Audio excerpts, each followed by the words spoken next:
Hi అండి, welcome to our channel. ఈరోజు రాగి పిండితో హెల్తీగా రెసిపీ చేసుకుందాం. రాగులు హెల్త్కి చాలా మంచిదండి. ఇందులో ఫైబర్ కంటెంట్ ఎక్కువగా ఉంటుంది, అలాగే క్యాలరీస్ కూడా చాలా తక్కువగా ఉంటాయి. రాగులు తీసుకోవడం వల్ల మనకి ఎక్కువసేపు స్టమక్ ఫిల్లింగ్గా అనిపిస్తుంది.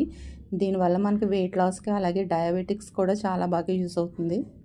అలాగే ఇది బాడీ ఇమ్యూనిటీని అండ్ హెయిర్ గ్రోత్ని కూడా ఇంప్రూవ్ చేస్తుంది.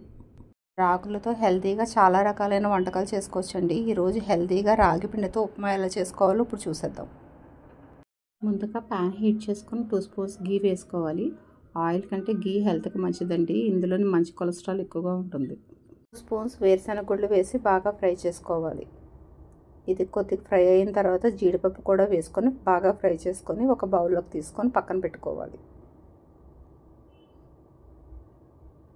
ఇప్పుడు అదే ప్యాన్లోని జీలకర్ర, ఆవాలు, మినపప్పు వేసుకొని బాగా ఫ్రై చేసుకోవాలి. ఇలా బాగా ఫ్రై అయిన తర్వాత సన్నగా తరిగిన అల్లం, పచ్చిమిర్చి తరుగును కూడా వేసుకొని 1 నిమిషం పాటు ఫ్రై చేసుకోవాలి.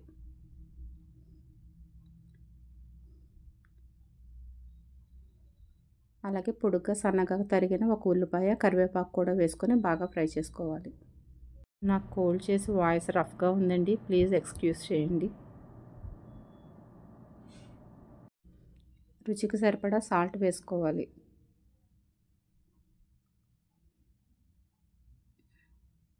ఇప్పుడు సన్నగా తరిగిన క్యారెట్ ముక్కలను కూడా వేసుకొని బాగా కలుపుకొని మగ్గించుకోవాలి.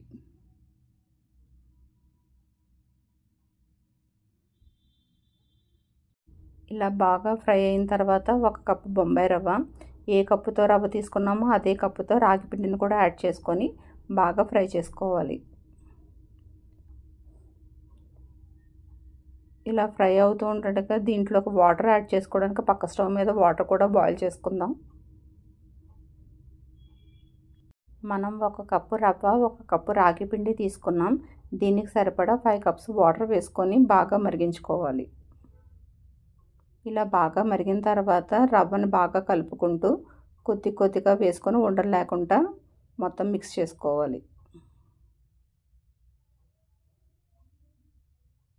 ఇలా బాగా మిక్స్ చేసుకున్న తర్వాత తరిగి పెట్టుకున్న కొత్తిమీర, 1 స్పూన్ గీ, ఫ్రై చేసి పెట్టుకున్న వేరుశనగలు, జీడిపప్పులు కూడా వేసుకొని బాగా కలుపుకొని సర్వ్ చేసుకోవడమే. ఎంతో టేస్టీగా మనకి రాగి పిండితో ఉప్మా రెడీ అండి. చాలా టేస్టీగా ఉంటుంది, ఒకసారి ట్రై చేయండి. దీన్ని బాగా చట్నీలో డిప్ చేసుకొని తింటే చాలా టేస్టీగా ఉంటుందండి. ఒకసారి ట్రై చేయండి.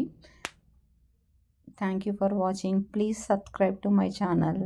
Thank you.